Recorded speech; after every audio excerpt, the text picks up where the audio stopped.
요즘 저희 CGC 카이천 그레이스에서 주일학교 아이들과 함께 시리즈로 말씀을 나누고 있어요. 지난 가을부터죠. 그러니까 대면 예배가 시작되고 나서부터 우리 아이들과 함께 사사기부터 시작해서 지금 쭉쭉 시리즈로 말씀들을 나누고 있는데요. 이제 사무엘서에 도달을 했습니다. 그래서 그 말씀을 계속해서 묵상하면서 하나님이 이 가운데 주시는 그 마음들, 그 뜻들, 그것을 오늘 함께 좀 나누고자 합니다. 이 오늘 읽으신 본문 내용은 이제 사무엘이 새로운 왕을 찾아서 기름 부기 위해서 떠나는 내용을 담고 있습니다. 당시 사무엘이 살았던 그때 이스라엘의 상황이 어떠했냐? 그러니까 이 사무엘이 마지막 사사라고 하잖아요. 그러니까 그 이전에는 사사시대를 살았죠. 그 사사시대의 360년 기간 동안에 이 사람들이 계속해서 반복되는 그 죄의 사이클 속에 살았습니다. 죄 짓고 하나님 살려주세요. 그러면 하나님 살려주시고 다시 죄 짓고 하나님 살려주세요 하면 또 살아났다가 다시 죄 짓고, 이런 죄의 사이클이 360년 동안 그 이스라엘 사람들한테 반복돼서 일어나고 있었어요. 그리고 그 사사기가 어떻게 끝마쳐지냐? 우리가 다 알고 있죠?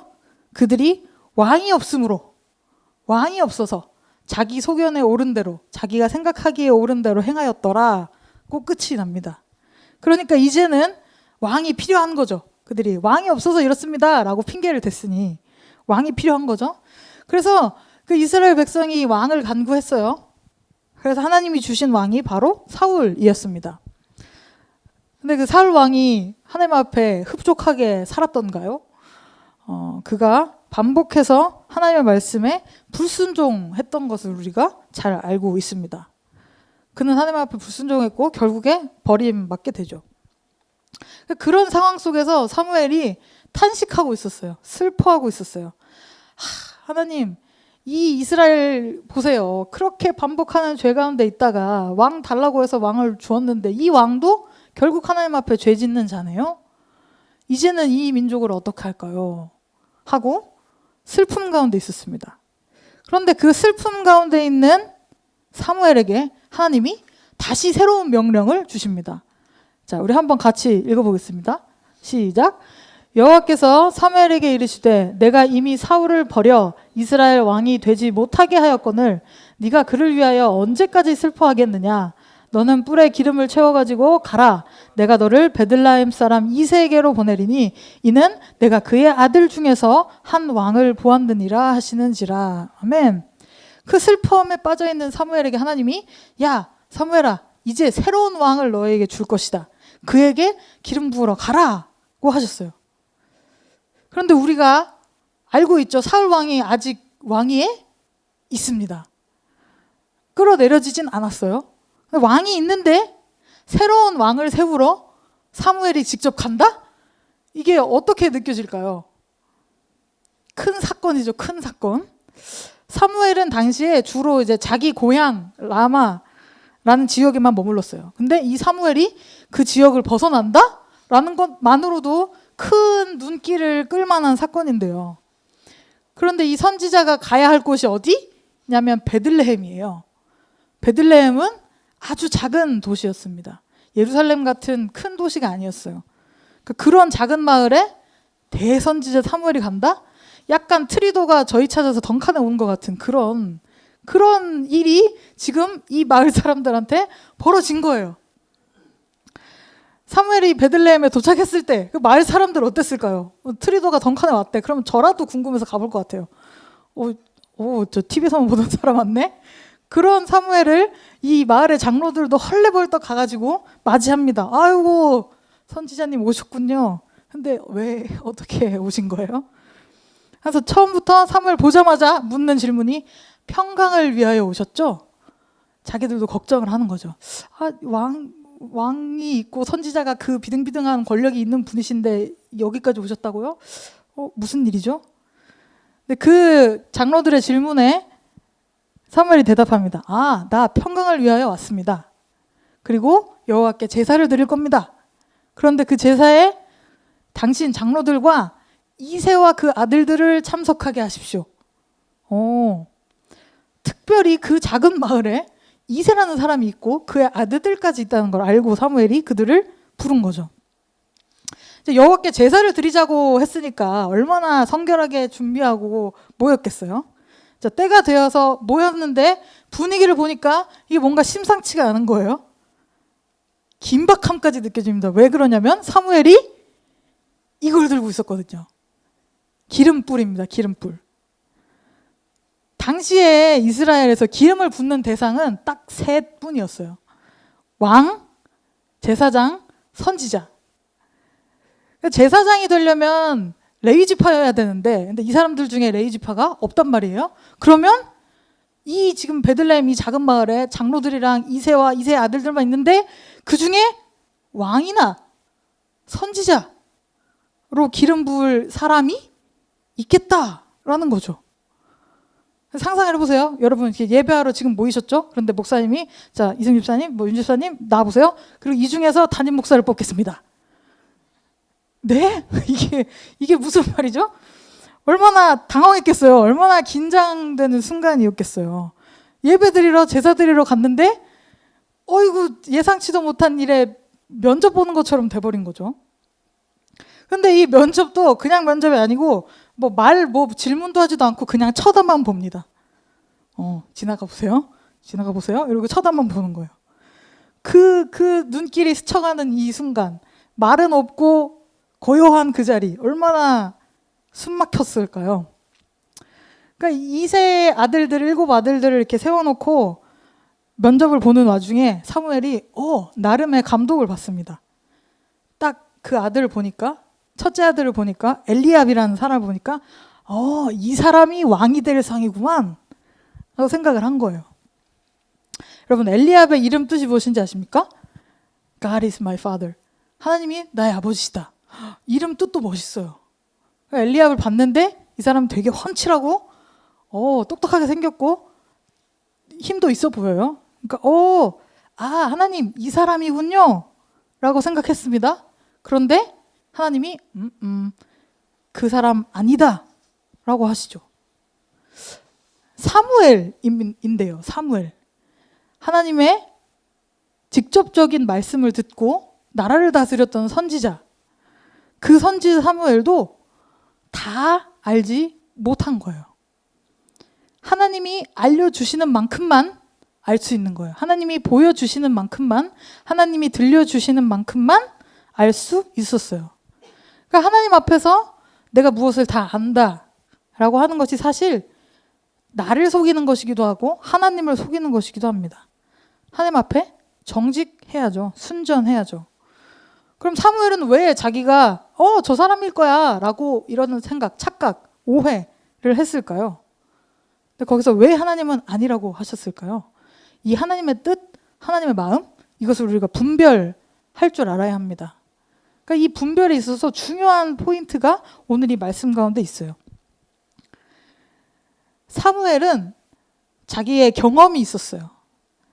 이전에 사울 왕을 만났을 때 이 사울 왕을 보니까 굉장히 미청년이고 용모, 힘 다 좋아 보이는 그런 경험이 있었어요. 그래서 그 경험을 가지고 사울을 왕으로 세웠습니다. 그러니까 이 상황 가운데 마주했을 때 엘리압 저 사람이 왕 될 상이구나 라고 판단을 해버린 거죠. 자기의 경험으로 봤을 때는 그게 맞으니까요. 우리도 하나님 앞에서 그런 상황에 놓일 수 있습니다. 하나님의 음성을 구합니다. 하나님의 뜻을 구합니다. 하나님의 마음을 구합니다. 그런데 그것을 내 경험에 비춰서 판단하고 분별하려고 하는 거예요. 하나님이 기계적인 분이 아니세요. 어떤 코드를 입력하면 따당 출력해서 나오는 컴퓨터 같은 분이 아니십니다. 그러니까 한 번 그렇게 우리에게 응답하셨다고 해서 그 다음번에 똑같은 방법으로 응답하신다? 라는 보장이 사실 우리에게는 없습니다. 하나님은 인격적인 분이세요. 그렇기 때문에 하나님이 우리 인생에서 한 번도 겪어본 적도 없는 새로운 길, 완전 모르는 길로 인도하실지라도 우리가 놀라지 않고 두려워하지 않고 기꺼이 순종하며 따라갈 수 있는 것입니다. 여러분 엘리야 아시죠? 엘리야가 겪은 하나님, 엘리야가 경험했던 하나님은 어땠을까요? 그가 갈멜산에서 바알과 아세라 선지자 850대 1로 싸웠을 때 하나님이 어떻게 응답하셨죠? 하늘에서 불을 내리셨어요. 하늘에 떨어지는 불로 응답하셔서 이기게 하셨습니다. 볼까요?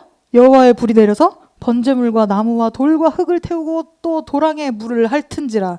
도랑에 물을 핥을 정도로, 하나도 없을 정도로 건조하게 만들 정도로 하나님이 응답하셨어요. 이것뿐만이 아닙니다. 갈멜산에서 또 3년 동안 내리지 않았던 비를 이 손바닥만한 구름으로 다시 비가 내리게 하시는 기적으로 하나님이 함께 하셨어요. 엘리야는 하나님을 그런 기적의 하나님으로 경험했습니다. 그런데 바로 이어지는 그 다음 장의 내용은 어땠을까요? 호렙산에서 엘리야가 경험한 하나님은 이렇습니다. 한번 우리 같이 읽어보겠습니다. 시작. 또 지진 후에 불이 있으나 불 가운데에도 여호와께서 계시지 아니하더니 불 후에 세미한 소리가 있는지라. 아멘. 막 크고 강한 바람이 불고 지진이 나고 불이 나고 난리통인데 이것을 그냥 하나님 기적적으로 일어나지도 않은 것처럼 하실 수 있는 분이심에도 그것을 그냥 두시고 그것을 뒤엎는 대전한 기적이 아니라 세미한 소리, 세미한 음성으로 그에게 응답하십니다. 호렙산에서 엘리야가 경험한 하나님은 그에게 가까이 다가오시는 세밀한 음성으로 응답하시는 하나님이셨어요. 기적의 하나님, 세밀한 음성으로 말씀하신 하나님, 모두 엘리야가 경험한 하나님이었습니다. 우리와 교제하시는 이 인격적인 하나님은 우리가 다 헤아릴 수 없는 것들로 우리에게 다가오시고 말씀하세요. 아, 내가 기도해보니까 이렇게 기도해야 돼. 금식해야 돼. 새벽에 기도해야 돼. 아, 이렇게 된 걸 보니까 어떤 화가 나에게 미칠 것 같아. 그러니까 우리의 경험이나 우리의 생각들로 속단해서는 안 됩니다. 그 전능하신 하나님, 그 무궁무진하신 하나님께서 우리에게 보여주시고 또 우리가 경험하게 하실 것들을 기대해야 합니다. 그리고 우리 그 생각을 뛰어넘어서 우리를 더욱 확장시키실 하나님을 믿으며 그 하나님께 귀 기울이는 순종의 걸음을 우리가 걸어야 하겠습니다. 그리고 그 하나님의 뜻 앞에서 우리가 또 내세워서는 안 될 것이 하나 더 있어요. 이 말씀을 통해서 볼 수 있는 것, 외적이고 세상적인 기준으로 판단해서는 안 된다라는 것입니다. 하나님이 사무엘에게 그의 용모와 키를 보지 말아라. 엘리압의 용모와 키를 보지 말아라 라고 말씀하세요. 그리고 무엇을 본다고 하십니까? 내가 보는 것은 사람과 같지 아니하니 사람은 외모를 보거니와 나 여호와는 중심을 보느니라 하고 말씀하세요. 그러니까 하나님이 보시는 것이 사람이 보는 것과 같지 않다라고 분명하게 말씀하고 계세요. 그러니까 하나님이 우리 삶에 보여주시는 것들, 하나님이 우리에게 경험하게 하시는 것들이 있다고 할지라도 그것들을 경험하고 대하는 나의 관점, 나의 생각이 변하지 않는다면 하나님이 아무리 좋은 것을 주셔도 그 좋은 것이 좋은 것으로 여겨지지 못하는 거죠. 여전히 내가 세상의 것들이 좋아 보이는데, 세상의 것이 더 나아 보이는데 어떻게 그 하나님의 응답이 그것이 더 좋군요 라고 흔쾌히 순종할 수 있겠습니까? 우리는 먼저 나의 관점을 바꾸어 주세요 라고 기도해야 합니다. 시편 119편 18절입니다. 우리 한번 같이 읽어보겠습니다. 시작. 내 눈을 열어서 주의 율법에서 놀라운 것을 보게 하소서. 아멘. 우리가 구해야 할 것이 이것입니다. 주님, 나의 눈을 열어주세요. 내 눈이 열려지지 않으면 하나님이 이루고 계신 그 놀라운 것들을 볼 수가 없습니다. 그것을 볼 수 있게 해주세요. 하나님의 길을 경험할 수 있게 해주세요 라고 구해야 합니다. 사무엘은 그 자리에서 이새의 장자 엘리압부터 그 7째 아들까지 모두를 지켜봤어요. 그런데 하나님은 그 중에 그 누구도 택하지 않으셨습니다. 그리고 하나님이 누구를 택하시냐? 그리고 하나님이 누구를 세우시냐? 11절 말씀입니다. 그래서 그 상황에서 사무엘이 이제 이새에게 물어봅니다. 내 아들들이 다 여기 있느냐? 근데 아직 막내 아들이 하나 더 남아 있습니다 라고 대답하죠. 이새에게 아들이 하나 더 있었던 거예요. 근데 참 이상하죠? 아들이 하나 더 있는데 그 아들을 뭐 아들이 또 아닌가? 왜 데려오지 않았을까요? 마지막 그 7번째 아들이 아니다라고 탈락될 때까지 그 안에 있는 누구도, 이새도, 이새의 형들도, 뭐 장로들도 다 그 막내 아들의 존재를 떠올리지 않았어요. 언급하지도 않았습니다. 그런데 그 막내 아들의 존재를 알 리가 없는 이 사무엘이 물어보는 거예요. 내 아들들이 다 여기 있는 거냐? 여기 있느냐라고 할 때 히브리어 원어 타맘이라는 걸 쓰는데요. 이게 직역해보자면 그치다, 끝나다라는 뜻입니다. 그러니까 이렇게 물어본 거예요. 네 아들이 여기서 끝이냐? 라고 사무엘이 물어본 거예요. 사무엘은 이제 늙을 대로 늙었어요. 이제 나이가 다 차서 이제 떠날 때가 가까워 오고 있고, 사울 왕이 하나님께 버려진 걸 보고 안타까워하고 있었어요. 슬퍼하고 있었어요. 그런데 하나님이 사무엘아, 지금 거기가 끝이 아니다 라고 하셔서 지금 온 거죠. 이 베들레헴에 이새를 만나러. 그러니까 이 사무엘에게는 이것이 끝일 수가 없는 거예요. 하나님이 끝나지 않았다라고 하셔서 내가 여기 왔는데 이게 어떻게 끝이냐라고 생각한 거예요. 하나님이 끝나지 않았다고 하시면 끝나지 않은 것입니다. 끝났을 리가 없습니다. 보이지 않지만 하나님이 예비하신 아들이 하나 더 있는 거예요. 우리 삶도 마찬가지입니다. 하나님이 끝났다고 하지 않으시면 아무리 내가 주어져 있는 이 현실이 밑바닥 같고 어렵고 힘들고 두려울지라도 끝이 아닙니다. 그래서 사무엘이 이 아들이 끝이 아니지? 라고 질문한 거예요. 근데 이새는 그 질문에 뭐라고 대답합니까? 막내 아들이 하나가 있긴 있습니다. 근데 그 아들은 양을 치고 있어요. 이거 보면서 우리 아이들하고 나눌 생각을 하니까 신데렐라 얘기가 생각나더라고요. 신데렐라도 그랬잖아요. 그 계모와 언니들은 잘 이렇게 차려입고 파티 가는데 혼자 막 열심히 집에서 일했죠.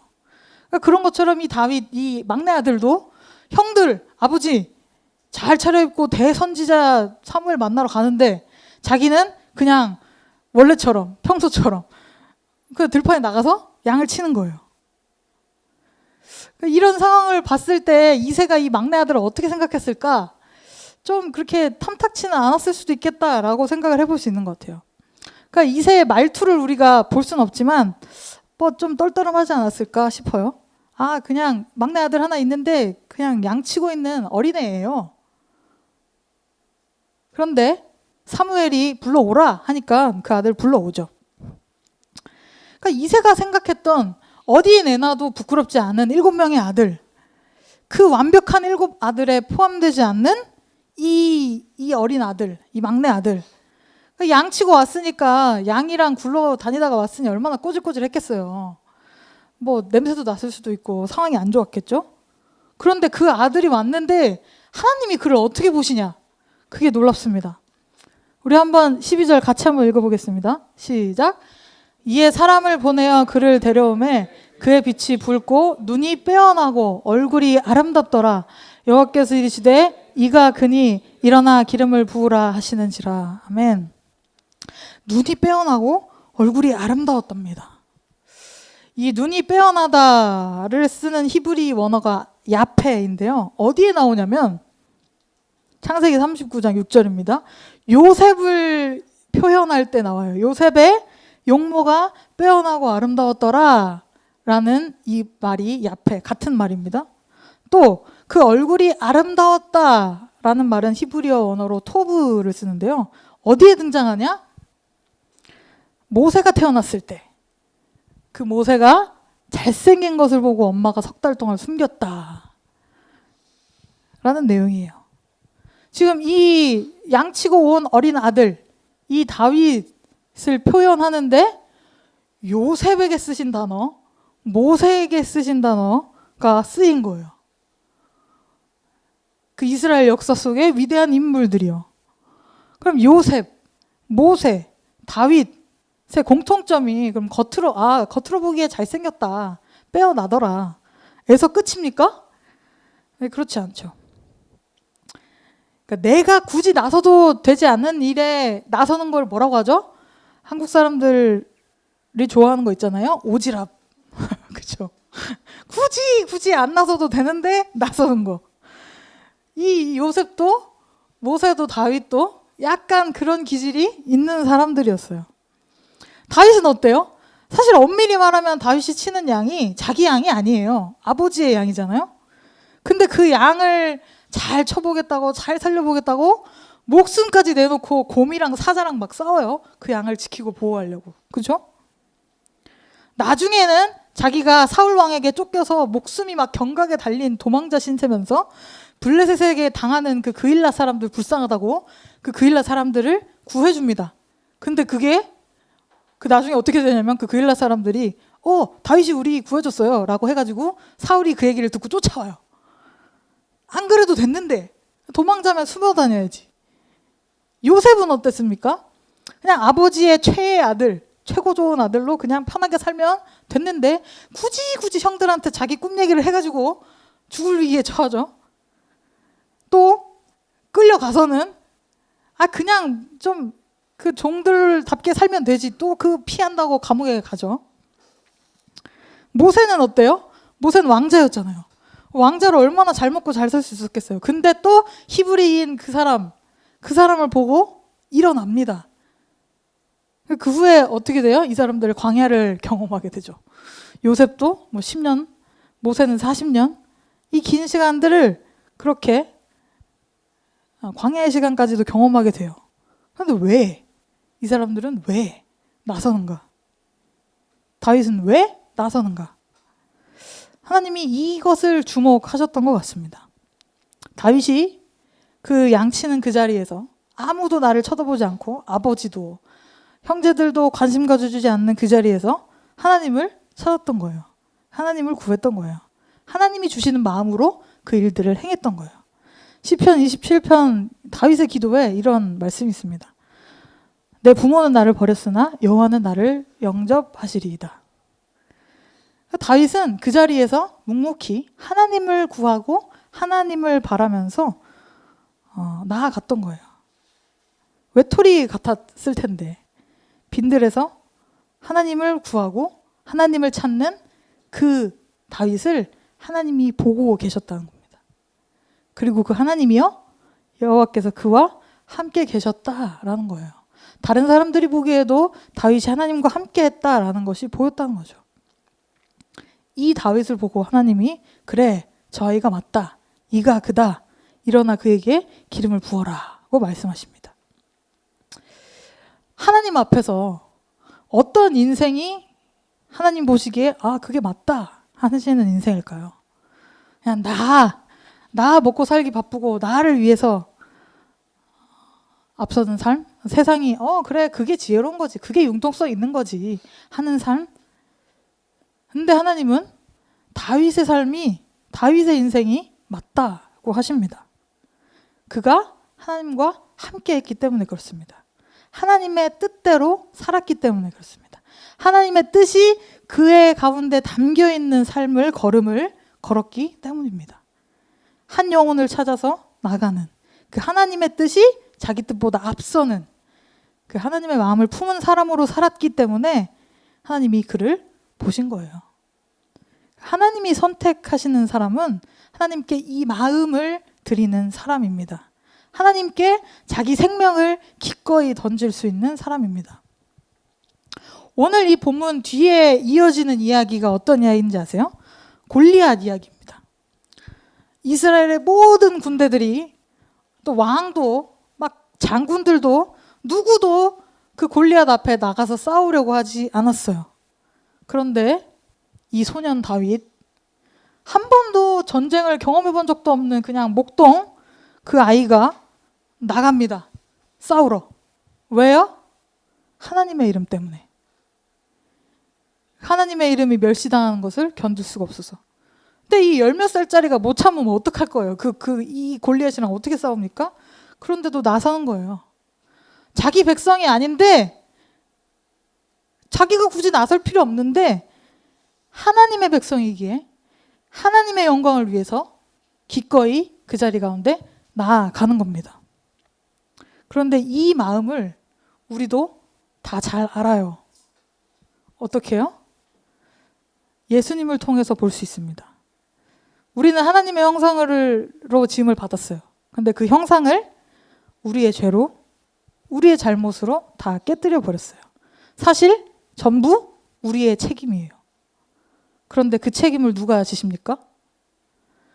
하나님은 나서실 필요가 없어요. 하나님은 그 책임을 지실 필요가 없어요. 그런데 하나님이 나서셔서 자기 아들을 내어주심으로, 그 생명까지 내던져 주심으로 우리를 구원하시고 그 책임을 지십니다. 이 하나님의 마음, 이 마음이 다윗에게 있었습니다. 하나님은 이렇게 하나님의 마음을 닮은 사람을 오늘도 찾고 계세요. 왜 우리가 하나님께 택함 받았습니까? 하나님이 우리의 마음을 보시기 때문에 그렇습니다. 하나님의 마음을 품고 뜨겁게 하나님을 사랑하고 이웃을 사랑하는 것, 그분을 닮아가는 것, 그 인생이 가치 있는 인생이구나를 아는 것, 아는 사람, 아는 마음, 아는 삶, 그것이 하나님이 보시는 것이고 하나님께 기쁨 되기 때문입니다. 어떤 삶을, 어떤 마음을 하나님께 드리시겠습니까? 다윗은요, 그저 그에게 주어진 하루하루의 삶을 그냥 하나님과 함께 하나님 앞에서 하나님의 마음을 품고 살아갔어요. 그랬더니 하나님의 때에 하나님께서 그의 삶의 장소를 그 들판, 홀로 외로이 있던 들판에서 궁전으로 옮기십니다. 왕궁으로 바꾸십니다.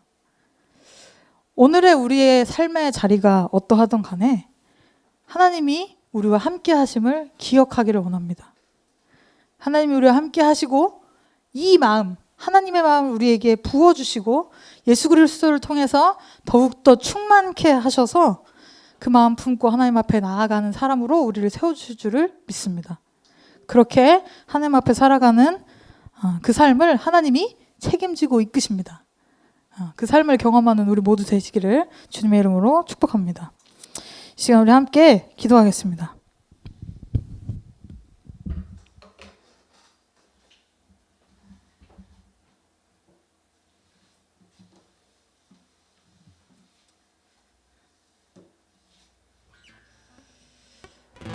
오늘 우리의 삶이, 또 나의 마음이 하나님 앞에 어떠한지 한번 돌이켜보는 시간이 되었으면 좋겠습니다.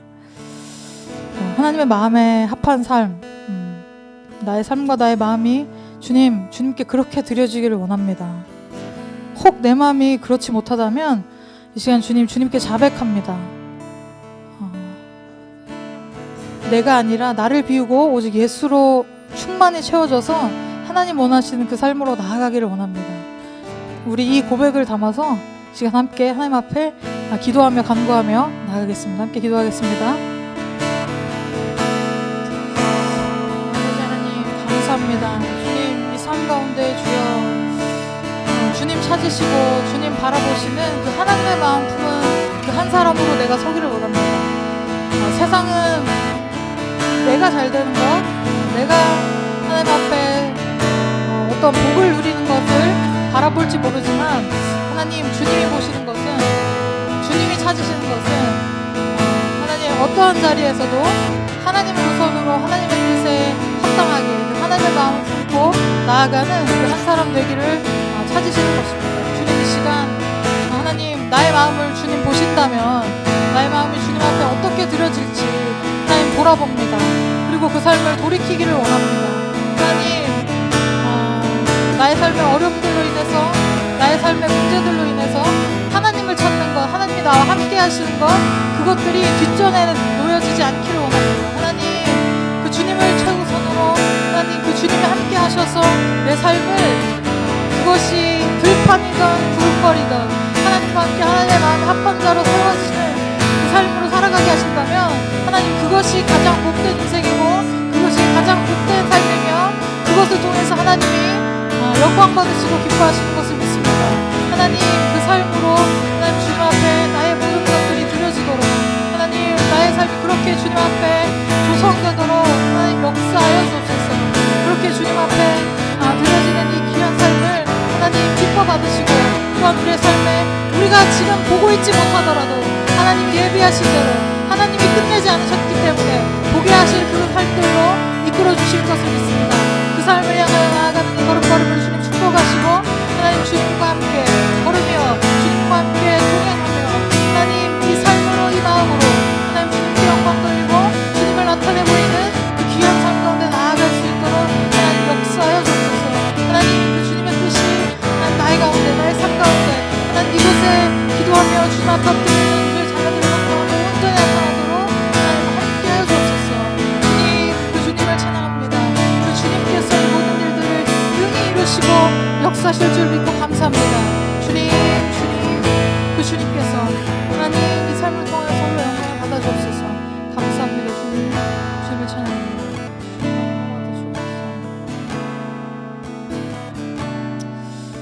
하나님 아버지 감사합니다. 오늘 이 시간 또 하나님의 그 말씀 앞에 우리가 겸손히 엎드리길 원합니다.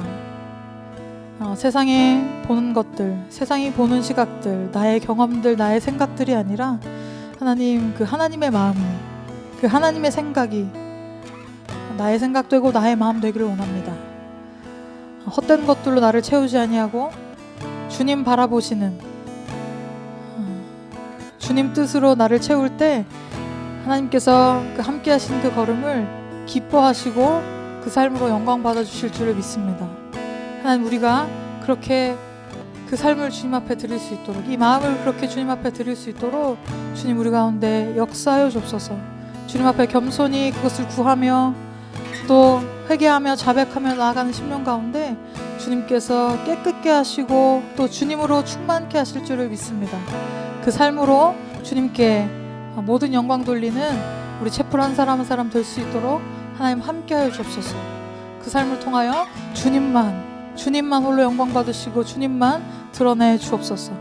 감사합니다. 주님, 그 주님을 사랑합니다. 그 주님만을 의지합니다. 오늘도 우리와 함께 하시는 살아계신 우리 주 예수 그리스도 이름으로 감사하며 기도합니다. 아멘. 우리 시간 주기도문 하심으로 예배를 마치겠습니다. 하늘에 계신 우리 아버지여, 이름이 거룩히 여김을 받으시오며 나라의 임하옵시며 뜻이 하늘에서 이룬 것 같이 땅에서도 이루어지이다. 오늘 우리에게 일용할 양식을 주옵시고 우리가 우리에게 죄진 자를 사하여 준 것 같이 우리 죄를 사하여 주옵시고 우리를 시험에 들게 하지 마옵시고 다만 악에서 구옵소서. 대개 나라와 권세와 영광의 아버지께 영원히 있사옵나이다. 아멘.